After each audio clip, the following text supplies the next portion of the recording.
appellant is submitting its case on brief. You're here on behalf of your clients, and happily, Ms. Nelson was going to submit her portion on the briefs. Yes, Your Honor. Okay. All right. Go ahead, counsel. Thank you, Your Honors. Good morning, and may it please the court. My name is Alan Rawls of the Knoxville Bar. As Your Honor has said, I represent the majority of the appellees with the exception of Kim Nelson. And I believe that the court is readily familiar with the parties' briefing and the factual and procedural background of the case. So I'll be relatively brief and happy to answer any questions that this panel may have. The general background relevant to this appeal is that this case was originally filed in August of 2017.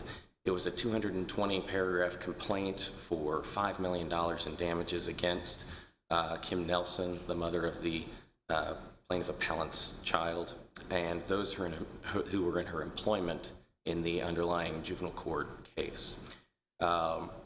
In November of 2017, after having filed their motions to dismiss, the appellees filed their motions for sanctions with certifications affirmatively stating that they had complied with the 21-day safe harbor provision in Tennessee Rule of Civil Procedure 1103. It was on January 4th, 2018, at the hearing on their motions to dismiss, that the appellant filed an amended complaint, which the first paragraph of which specifically incorporated by reference the entirety of the earlier complaint and included additional allegations and claims against the appellees.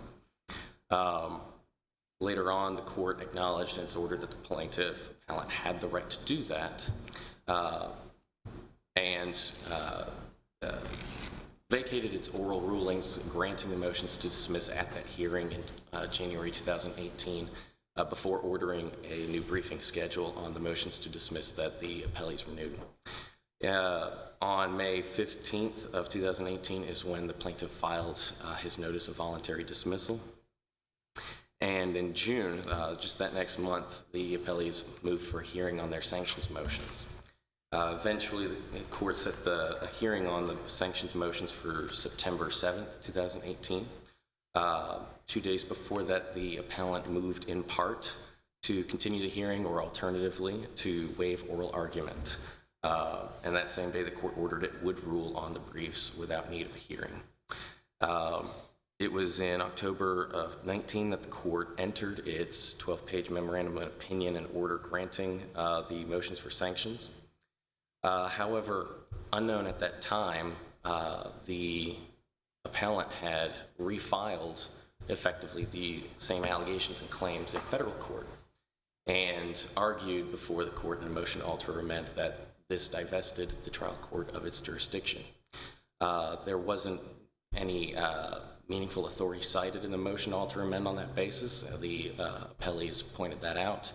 However, it appeared out of an abundance of caution that the trial court believed that it would be appropriate to vacate its sanctions order and accordingly did so by order in January of 2020. However, after the federal court dismissed the refiled case, the appellees renewed their requests for sanctions for the prior sanctions motions, and on October 3rd, 2022, the court reinstated its order of October 2018 issuing sanctions against the appellant. Now, I wanted to focus this oral argument today, my time, on just addressing what appeared to be the overarching issue in the plaintiff appellant's brief, which is that of jurisdiction. Tennessee generally looks to federal law for guidance on jurisdictional matters, given that the doctrines are very similar. And additionally, it looks to federal cases interpreting comparable federal rules of civil procedure. And so the trial court correctly looked to and analyzed the Supreme Court case of Cooter and Gell versus Hartmax Court, which stands for the proposition that a Rule 11 sanctions is not a judgment on a final judgment on the merits, but is instead a collateral issue.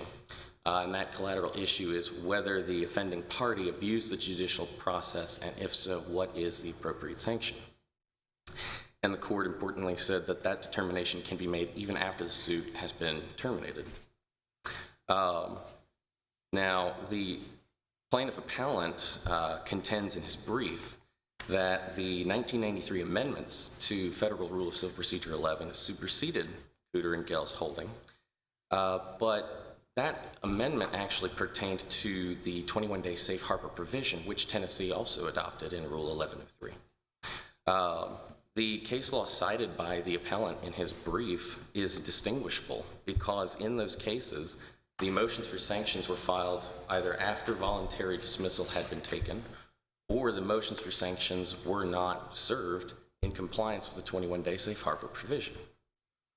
And so the compliance with that requirement is critical to the question of whether or not the court has jurisdiction, even after a voluntary non-suit, to consider the question of sanctions.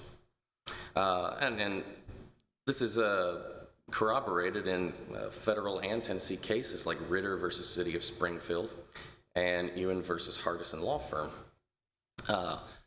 If the party seeking sanctions complies with the 21-day safe harbor provision, has timely filed that and served it in accordance with the provision, then the trial court, the holding in Cooter and Gell is still good law and is not superseded by that 1993 amendment. Additionally, the case law cited in our brief shows that the conclusion of the trial court in its well-reasoned opinion that it retained jurisdiction to decide the collateral issue of sanctions was not only rooted in law, but it is common sense policy interpreting Tennessee Rule of Civil Procedure 11 to give it its effect. As Cooter and the Supreme Court said in Cooter and Gell versus Hartmarks, and I'll just refer here to the brief, that if a litigant could purge his violation of Rule 11 merely by taking a dismissal, he would lose all incentive to stop, think, and investigate more carefully before serving and filing papers. And indeed, there is similar reasoning in a case cited by the appellant in his brief, Pounders versus Pounders, where in that case, the court awarded attorney's fees notwithstanding voluntary dismissal of a petition for custody or visitation. The Court of Appeals in that case reasoned that the policy of Tennessee Code, Title 36, Chapter 5, Section 103, to discourage vexatious petitions would not be served if the other spouse could simply dismiss his or her petition prior to the hearing in order to avoid payment of the custodial spouse's attorney's fees. For a similar reason, that same policy should and does undergird Tennessee Rule Civil Procedure 1102 and 1103. The trial court correctly examined that it retained jurisdiction over a collateral issue and appropriately awarded sanctions. Counsel, let me ask you, are there Tennessee opinions from this, or opinions from this court indicating that it's really not a collateral matter? I'm sorry? Are there opinions from this court indicating that it's really not a collateral matter, but holding instead that the judgment wasn't final because this request for attorney fees was still pending, and so allowed it to proceed on that basis? I'm not aware of any authority stating as much. That the issue of whether or not there was sanctionable conduct is certainly a collateral issue, but I'm not aware of any authority stating such, Your Honor. Okay.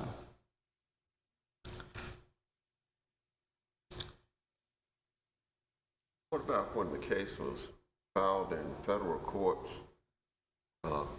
Did that take all the jurisdiction of the Tennessee court at that time, or was that jurisdiction of the Tennessee court still good, waiting on a result from the federal court?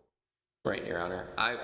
The court still had jurisdiction, neither in the, respectfully for the trial court's opinion, the order vacating its sanctions order merely relied on belief and didn't have any citation to authority saying that it was divested of jurisdiction completely upon refiling, and nor was there any authority, to my recollection, in the motion to alter or amend. I believe it was done out of an abundance of caution for principles of federalism and comity.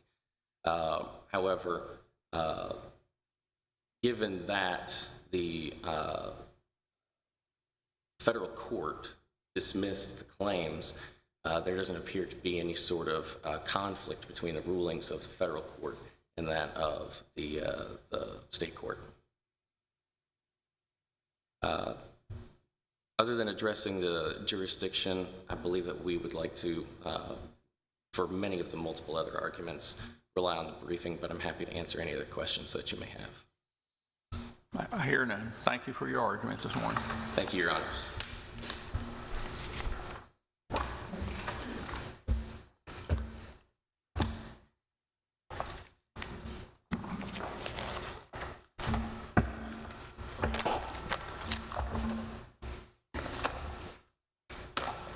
Call the next case, please. In re Zeta C.